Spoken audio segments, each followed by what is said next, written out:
Hey guys, welcome to the Storm Shelter. It's Timothy. Today I'm actually just going to show you guys my testimony. How I got here, the things I went through. I hope you guys enjoy. Let me know what you guys think. Love you guys. Praise God.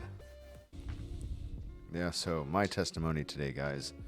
Alright, from the top. Let's see. I grew up, my mom was doing her very best to take care of my siblings and myself, obviously hard times, good times, it doesn't matter, but it reached certain points where like her and her boyfriend would be chaining the refrigerator and the stove and the cabinets and making sure that there was nothing that like my brother and I weren't able to eat. At certain times, they would eat things in front of us, kind of tease us. It wasn't always a bad, like I make it sound bad, but it's just every once in a while. And it wasn't a good thing. We'd go a couple days without eating or so. And around, like, I don't know, 12, 13 years old, my brother and I were kind of caught stealing and everything. And it was food. Just trying to survive, but that kind of put our hands in thievery and whatnot. But I mean, like, we did grow up in the church. I just didn't like quite understand everything.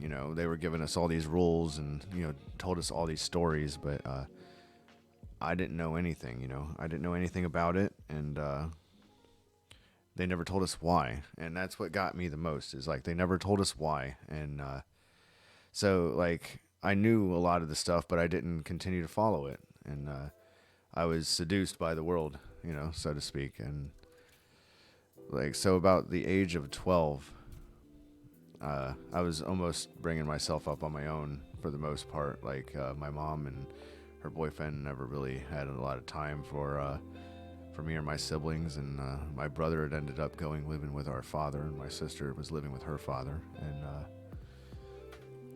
so it was just kind of just me there, and they were always getting high on different drugs and getting drunk. And I mean, I was getting high myself and getting drunk on occasion, growing up, and huffing gas, doing all kinds of stuff I shouldn't be doing, and so I would go off on my own to do a lot of things. I mean, I can look back now and see where there was God's hand, over top of me. Like I could see it, I could see it now, not then though, unfortunately.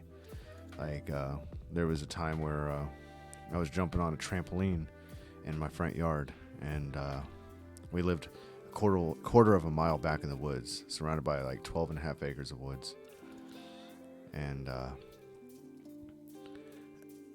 kept hearing this like whizzing, and I didn't know what it was. We even had somebody working on our roof at the time, and they kept hearing this like buzzing sound, and they didn't know what it was until as on my on a like going down on the trampoline, something went over top of my head and broke the window right behind me. And I got down and looked, and there was a bullet that had hit the wall right behind me, and after it went through the window. And when we went to the end of the driveway, our neighbors up there were shooting at a backdrop, and they were missing. And so the buzzing and whizzing that we're hearing was bullets whizzing by. And I almost got shot in the head then, but, thank God I wasn't. And a lot of things happened there to where I started going out on my own, because my mom and them were not, keeping track of me. They weren't there for me when I needed someone to talk to. I was constantly getting yelled at, and no guidance whatsoever. It was one of those things, like at a young age too, around 12, I was looking at how everyone was treating each other. Just so vile and mean and evil. Like I had made a vow to myself, which in turn I believe I made a vow with God at the same time, that I didn't want to live that way. Now, if I take it back a couple of years prior, before that, when I was around 8 years old, I was like in the middle of I was in the middle of church, and had some individuals all around me, other kids, and a pastor came right up to me, Like, walked right by all the other kids, came up to me, and he's like, God's got a really special plan for you, and walked away. Like, I mean, he could have went up to anybody, but he came up to me, and I'm like, okay, singled me out. But I didn't know much of that, And then later, that same year, I was staying with my grandfather, and I know I'm kind of bouncing around, so just bear with me. I'm sorry, but I was staying at my grandfather's house, and usually he's got insomnia, and he stayed up real late, like watching baseball, mainly like the Cleveland Indians at the time and everything. And I was sleeping in my aunt's room, and I went to bed, and while I was laying there and I went to sleep, I woke up, and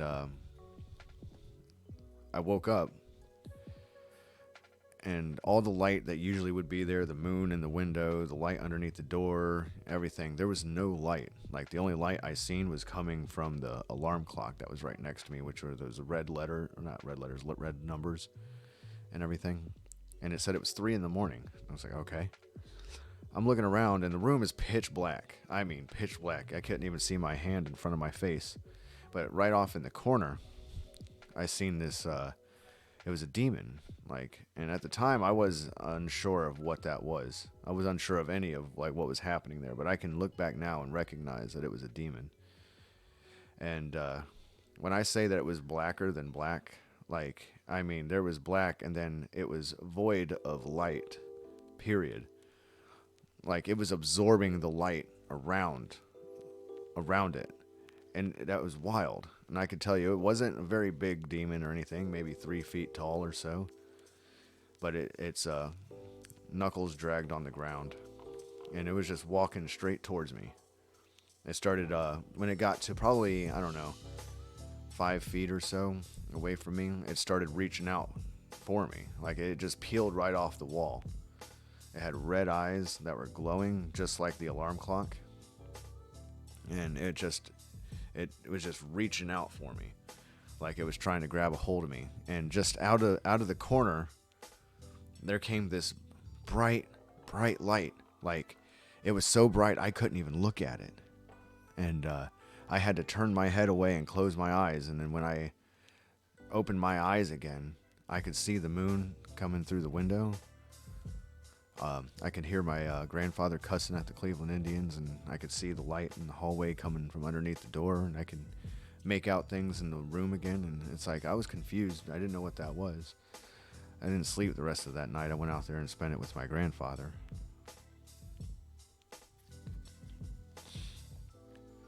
But it was kind of wild there, and ever since then, it's like I just kind of went out on my own since my mom and them, back to when I was 12 years old and on, since my mom really wasn't, keeping close attention to me then, and I'd be gone for months, going over to friends' houses, trying to, I don't know, get some sort of companionship and feel some sort of love, and it's not that my mom didn't love me, it's just she had her own demons she's been fighting, God rest her soul. And so it's like I'd be over at friends' houses where I'm not going to say their names because I'm not, I have no animosity towards anyone or anything, I'd be there and I'd have to beg them for like a piece of bread when they're eating dinner right in front of me and everything. But it's not their fault, you know what I mean? It's not their responsibility to feed me. I just wanted to be around somebody, but like because of my kind heart, I'd have individuals, taking advantage of me and, use me, and I get made fun of a lot, and, it is what it is. By the time I reached about 18 years old, I went and lived out on my own, and I was getting real heavy into other drugs and just mainly weed and alcohol and, fornication, just being a teenager and not a very good one at that. And I met a lot of really great people along the way, though. I ended up going into the military. And it was right after I met a specific woman that ended up being my first wife. I got married 3 times. but she was my first wife, and had a daughter on the way.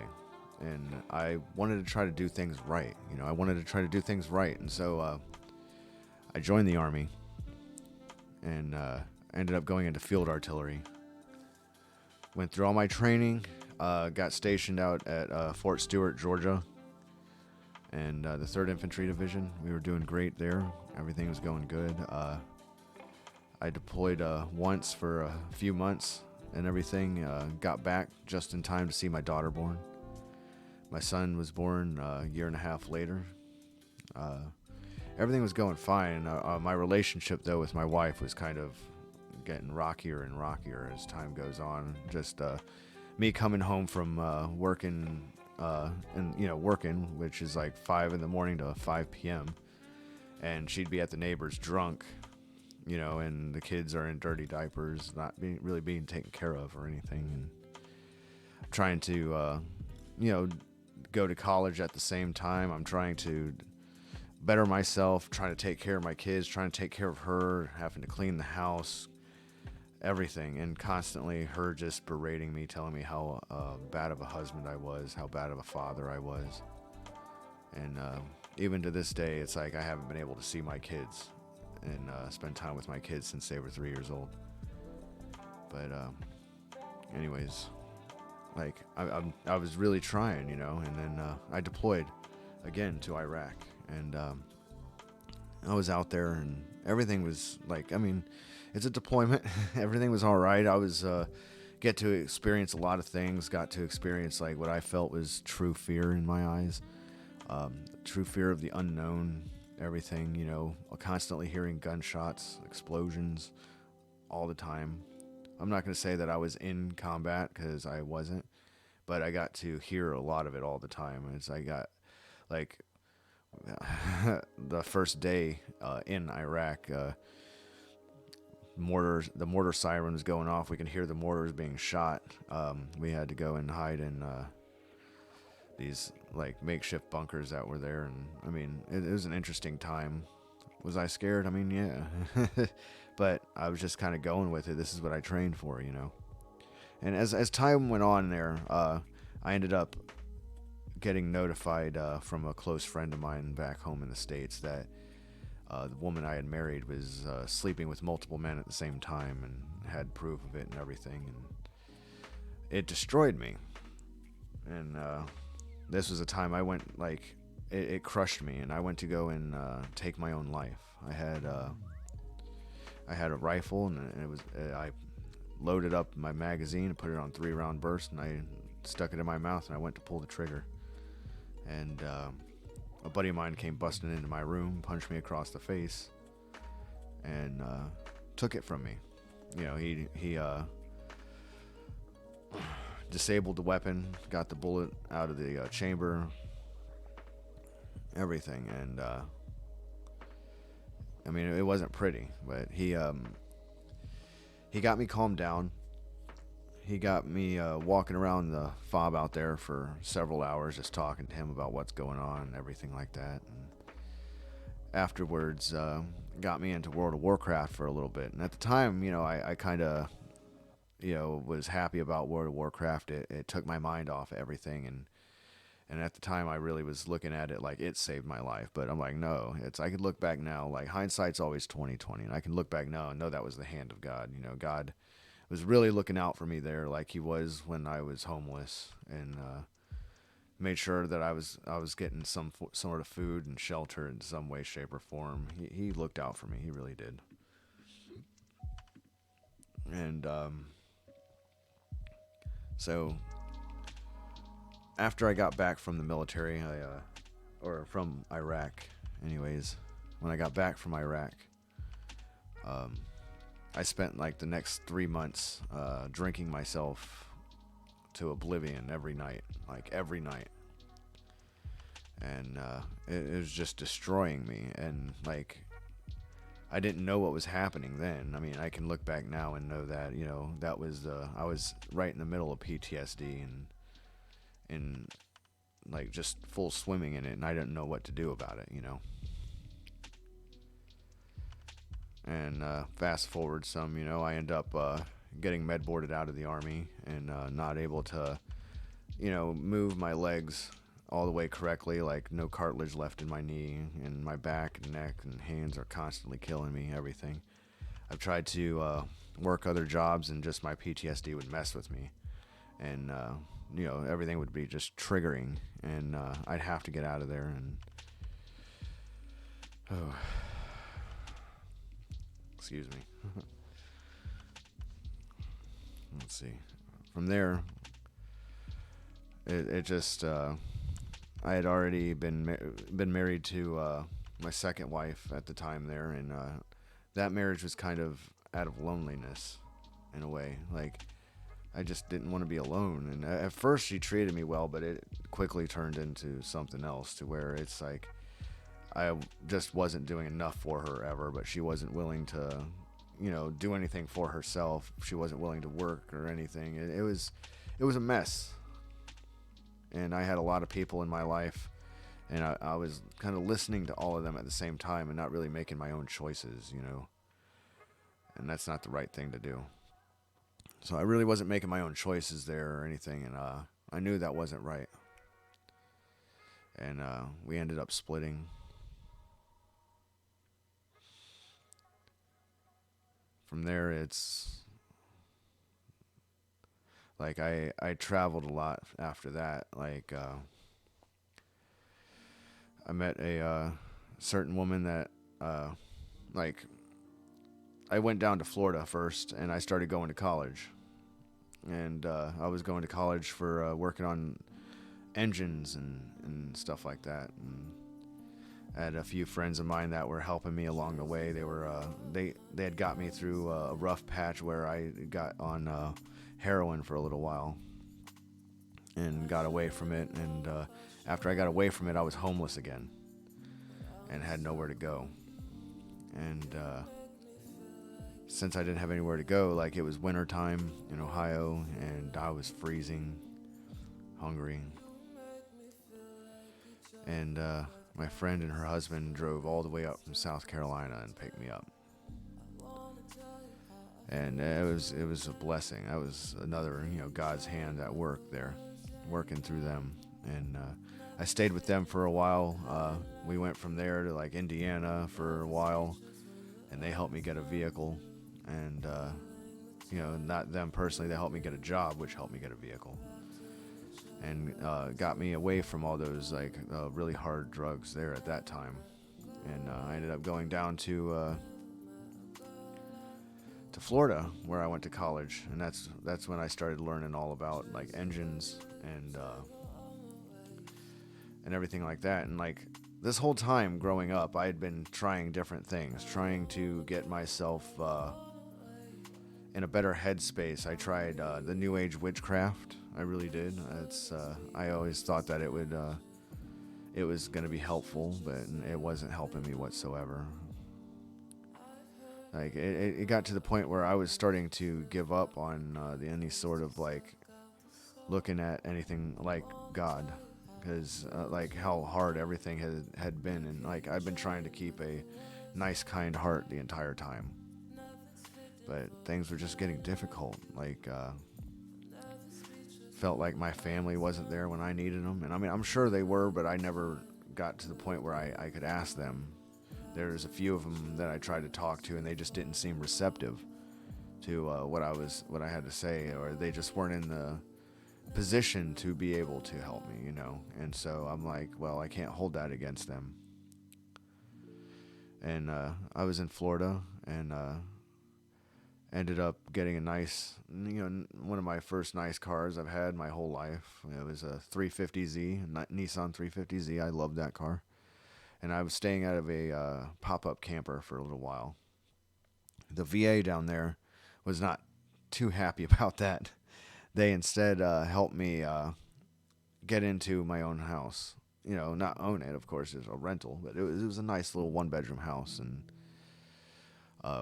I was actually doing rather well. I learned how to ride a motorcycle then, and I was just breezing right through college. Like, I loved it. I loved taking apart those engines and whatnot. There was plenty of times I'd riding my motorcycle, I'd got into small little accidents and stuff, slides, fell, and half of them might come out just perfectly fine, just a little, bruised up and beaten a little bit, but I was fine, and again, God's hands. And one of my friends had offered, from there to, that they're going out to Texas and whatnot, and offered for me to come, and I was like, that sounds like a great idea, and I ended up packing up and going with them, and I met this one woman when I was out there, and I listened to her when I shouldn't have, and that's my own fault, and ended up losing my motorcycle and whatnot, and she had multiple personality disorder, which didn't help me. In fact, it got real bad. She got really abusive, and we had moved up to Kentucky in Louisville. She was very abusive, and she got strung out on meth, which I started trying meth with her just so I could try to keep up with her, but I mean, it really wasn't doing much for me. I didn't enjoy it, and she was cheating on me, and while I was sitting there with her kids trying to take care of them for her, just trying to be a good man for her. But I mean, this wasn't a match made in heaven whatsoever. This was very much wrong for me. And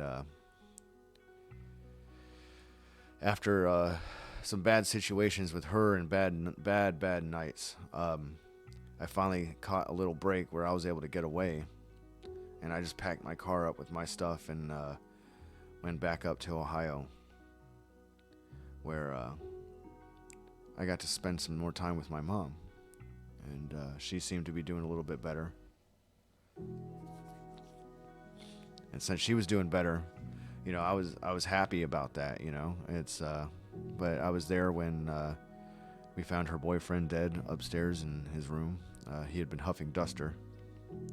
If for those that don't know what Duster is, that's a can of compressed air for cleaning electronics, and we found him where he was halfway in his closet, and he had hit his head on something, and some stuff was coming out of his head, and it wasn't a pleasant sight.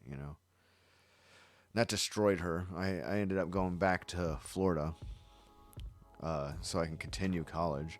Tried to get her to come out there with me, my mom, and like she was talking like she was going to, but then my brother calls me, one day and says that they found her in a similar fashion with Duster, and that she has passed away. And I finished my college and whatnot, and took almost every single class that they had to offer there, just trying to distract myself. And had people there, that I considered friends use me, and over time I have learned how to build up my own barriers and walls, protect myself from being used. But it's just me trying to be a nice person, and them just taking advantage of my kindness, And after I was there in Florida for some time, I got my the place I was at. I was living with a buddy of mine there, and I ended up getting a dog, which I have now. She's asleep right over there. And she was an excellent friend, excellent friend. She's been an excellent friend. Sometimes the only friend I've had. And I ended up moving back up to Ohio with my dog, and ended up getting married a third time. And after getting married a third time, it's like this one, I don't know what I was thinking. I know I was just drinking and smoking a lot, and I just wanted to be loved.